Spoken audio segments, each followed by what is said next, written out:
Assalamualaikum warahmatullahi wabarakatuh. Perkenalkan, saya Lizana Haryanti, calon guru penggerak Angkatan 9 Kabupaten Lombok Utara.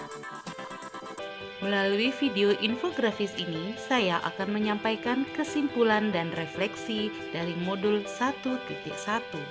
Setelah mempelajari modul ini, saya dapat membedakan arti pendidikan dan pengajaran menurut Ki Hajar Dewantara. Pengajaran adalah cara memberi ilmu yang berfaedah untuk anak-anak. Sedangkan pendidikan adalah tuntunan dalam hidup tumbuhnya anak-anak. Menurut Ki Hajar Dewantara, tujuan pendidikan adalah menuntun segala kodrat yang ada pada anak-anak agar mereka dapat mencapai keselamatan dan kebahagiaan yang setinggi-tingginya, baik sebagai manusia maupun sebagai anggota masyarakat. Secara garis besar, pemikiran filosofis mengenai pendidikan yang detail dari berbagai aspek dapat saya simpulkan sebagai berikut. Pertama, mengenai persemaian benih-benih kebudayaan dalam masyarakat. Secara tersirat, kalimat tersebut bagi saya merupakan upaya pendidik untuk menanamkan nilai-nilai moral Pancasilais. Nilai moral Pancasilais yang paling utama adalah karakter anak yang beradab. Pendidikan bukan hanya sebagai transfer of knowledge, tetapi juga transfer of character. Kedua, pendidikan memiliki dasar untuk menuntun. Menuntun dalam hal ini saya maknai dengan menuntun segala kodrat yang ada pada anak-anak, agar mereka dapat mencapai kesejahteraan, kesuksesan, sehingga bisa hidup bahagia dan berdampingan dengan masyarakat. Ketiga, secara filosofis Ki Hajar Dewantara menyiratkan pendidikan itu relevan dengan kodrat alam dan kodrat zaman, di mana dan di masa anak tumbuh. Seyogyanya, kita sebagai guru memberikan pendidikan dan pengajaran kepada anak-anak sesuai dengan karakteristik lingkungan dan perkembangan zaman. Mereka harus mendapatkan informasi serta keterampilan selaras dengan apa yang mereka alami dan di mana tempat mereka hidup.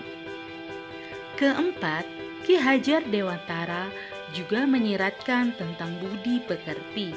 Budi pekerti merupakan integrasi antara pemikiran, perasaan, dan kehendak atau kemauan, sehingga ada sebuah sikap atau dengan kata lain, ada perpaduan antara cipta, rasa, dan karsa, sehingga terciptalah sebuah pribadi yang berkarakter.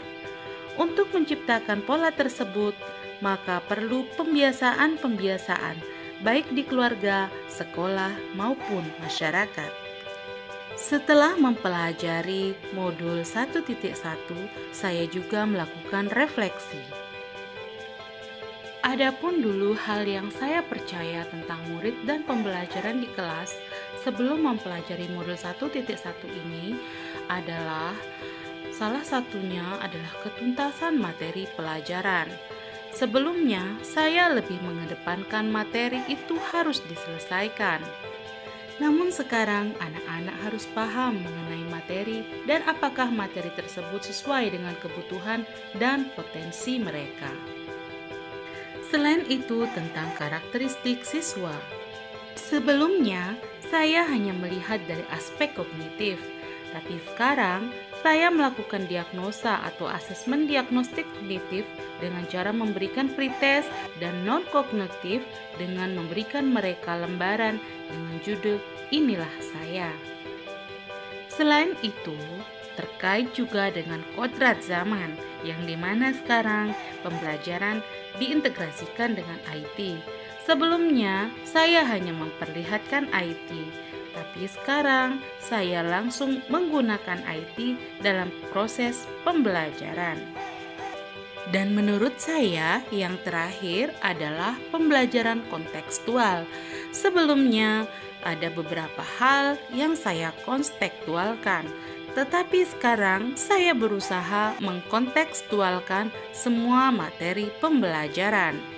Berpijak pada hal tersebut, maka ada beberapa perubahan pemikiran atau perilaku setelah mempelajari modul ini. Kini saya harus melihat materi pembelajaran yang diberikan harus sesuai dengan karakter dan potensi seluruh siswa. Dalam penyampaian materi juga harus melihat gaya belajar dan kemampuan awal siswa. Kegiatan proses pembelajaran dilakukan secara holistik, bukan saja melihat aspek kognitif, afektif, dan psikomotorik, tetapi mempertimbangkan sosiokultural juga. Kemudian dalam melakukan pembelajaran, siswa sebagai subjek dan guru sebagai fasilitator. Terakhir, optimalkan IT dalam kegiatan pembelajaran. Kedepannya, hal yang dapat segera saya terapkan agar lebih baik dan mencerminkan pemikiran Ki Hajar Dewantara adalah sebagai berikut. Guru harus sabar dan ikhlas dalam mengajari siswa agar menjadi tauladan sesuai semboyan Ki Hajar Dewantara. Ingarso sing tulodo, ing madyo mangunkarso, tutwuri handayani. Guru juga merancang pembelajaran yang sesuai dengan kebutuhan siswa dan dapat mengcover seluruh karakteristik potensi siswa. Dan yang paling penting, dapat menerapkan pembelajaran abad 21 dan menekankan pada literasi dan numerasi dengan berpijak pada profil pelajar Pancasila.